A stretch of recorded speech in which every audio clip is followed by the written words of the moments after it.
जिस तरह से तुम अभी पढ़ रहे हो ना, वैसे तो तुम्हारे हाफ ईयरली में 60% भी नहीं आने वाले। भैया हाफ ईयरली सर पर है और सिलेबस अभी तक कंप्लीट नहीं हो पाया। भैया डर लग रहा है और समझ नहीं आ रहा कि अगले बचे हुए 10 से 15 दिनों में कैसे सिलेबस पूरा होगा और क्या हम हाफ ईयरली में अच्छे मार्क्स ला भी पाएंगे। बिल्कुल मेरे छोटे भाई बहन। So hi everyone, this is your Puneet भैया और इस वीडियो में हम डिस्कस कर रहे होंगे कंप्लीट रोड मैप, जिससे आप class 10th as well as class 9th में अच्छा स्कोर ला सकें। देखो, तुम में से कुछ बच्चों का सिलेबस अप्रॉक्स हाफ कंप्लीट होगा, कुछ बच्चों का हाफ से ज्यादा कंप्लीट होगा जो हाफ ईयरली की रिवीजन स्ट्रेटेजी के लिए आए होंगे, और कुछ ऐसे भी बच्चे होंगे जिन्होंने अभी तक सिलेबस ढंग से स्टार्ट तक नहीं किया। तो ये तीनों ही कैटेगरी के बच्चे ये वीडियो देख सकते हैं। इस वीडियो में मेनली हम बात कर रहे होंगे मैथ्स, एसएसटी और साइंस की, और इंग्लिश की हाफ ईयरली स्ट्रेटेजी मैंने ऑलरेडी बना दी है, जिसका मैं लिंक दे दूंगा डिस्क्रिप्शन में। देख, अभी तक जितनी मस्ती करनी थी तूने कर ली। सो अब टाइम आ गया है थोड़ा सीरियस होने का। बस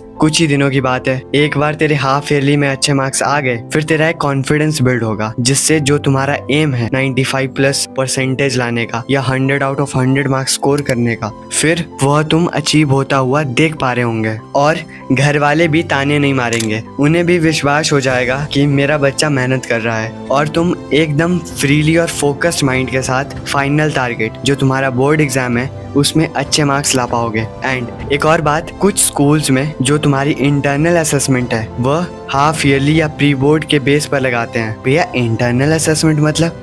अरे मेरे छोटे भाई बहन, तुम्हारा बोर्ड एग्जाम कितने मार्क्स का होता है?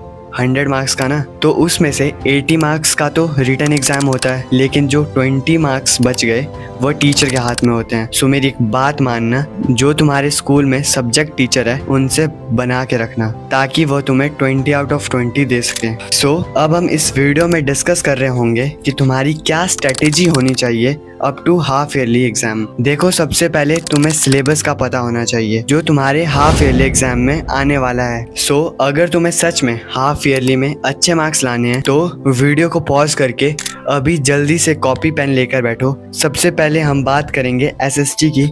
तो तुम्हें ब्लैंक पेज के टॉप पर हेडिंग लिखनी है एसएसटी हाफ ईयरली प्लान, और तुम्हें इस तरह से पेज को डिवाइड करना है। एक साइड तुम लिखोगे कंप्लीटेड चैप्टर और दूसरी side chapter to be completed. फिर जो चैप्टर तुमने कर लिए हैं वो तुम इस साइड लिखोगे, और जो तुम्हें अभी करने हैं वो तुम इस साइड लिखोगे। जो चैप्टर्स तुम्हारे कंप्लीट हैं वो तुम्हें रिवाइज करने हैं with the help of class notes और by solving PYQs of that chapter, जो तुम्हें इंटरनेट पर इजीली मिल जाएंगे। सो अब हम बात करते हैं ऐसे चैप्टर्स जो तुम्हें अभी तक टच भी नहीं किए। तुम्हें इन चैप्टर्स को कैसे कंप्लीट करना है वो मैंने इस वीडियो में डिस्कस कर रखा है डिटेल में, वह भी विद प्रॉपर टाइम टेबल कि तुम्हें कैसे एसएसटी का चैप्टर एक दिन में कंप्लीट कर सकते हो with NCERT reading, maps, picture based और केस बेस्ड क्वेश्चन जो हर साल CBSE एग्जाम्स में पूछे जाते हैं। सो इस वीडियो का लिंक मैं दे दूंगा डिस्क्रिप्शन में, and I can guarantee you इससे बढ़िया how to complete 1 chapter of SST in 1 day आपको नहीं मिलेगा। तो इस वीडियो को जरूर देखना। जो स्ट्रेटेजी प्लस टाइम टेबल इस वीडियो में बताया होगा वह तुम्हें नोट डाउन करना है इसी SST हाफ ईयरली प्लान वाले पेज पर, ताकि तुम्हारा बार बार वीडियो देखने में टाइम वेस्ट ना हो। अब हम इस वीडियो में डिस्कस कर रहे होंगे साइंस की, जो अगेन तुम्हें न्यू पेज पर हेडिंग डालनी है science half yearly plan.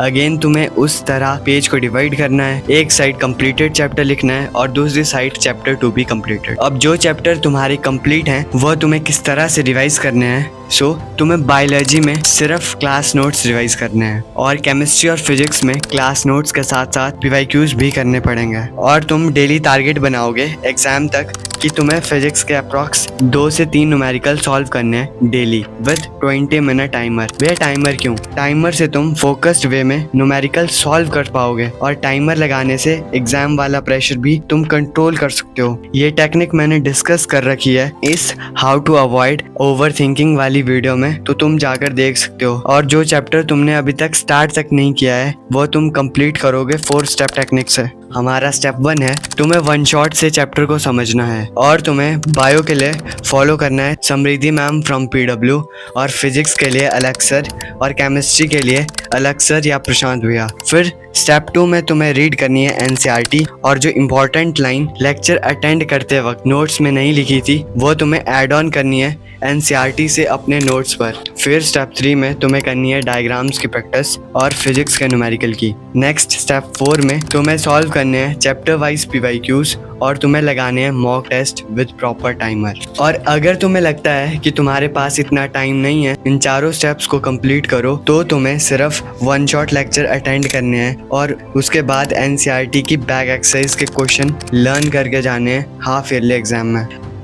I hope तुम्हें साइंस का हाफ ईयरली गेम प्लान समझ आया होगा। और अब हम बात करते हैं मैथ्स की। हाफ ईयरली प्लान जानने से पहले चैनल को सब्सक्राइब कर लो और अपने पुनीत भैया के लिए कमेंट्स में प्यारा सा कुछ लिख देना जिससे नेक्स्ट वीडियो के लिए मोटिवेशन बना रहे। और हाँ, तुम कमेंट्स में डाउट भी पूछ सकते हो। मैं ट्राई करूँगा कि मैं हर एक बच्चे को रिप्लाई करके प्रॉपर गाइड करूँ ताकि हमारा एक कनेक्शन बना रहे। सो अब हम बात करते हैं मैथ्स की। सो जो चैप्टर तुम्हें आते हैं उन्हें तुम रिवाइज कर रहे होंगे with the help of NCERT questions. अगर तुम्हें किसी क्वेश्चन में डाउट आता है तो तुम फॉलो करोगे ग्रीन बोर्ड यूट्यूब चैनल को जहां सर ने एक NCERT का सवाल सॉल्व कराया है विद प्रॉपर इजीएस्ट एक्सप्लेनेशन। और अगर तुम्हारे पास टाइम बचता है तो तुम्हें लगाने हैं PYQs। सो अब हम बात करते हैं उन चैप्टर्स की जो तुमने एक भी बार नहीं पढ़े हैं। इसके लिए तुम फॉलो करोगे इस वीडियो को जिसमें मैंने डिटेल में डिस्कस किया है 5 स्टेप्स जिससे आप एक चैप्टर को कंप्लीट कर सकते हो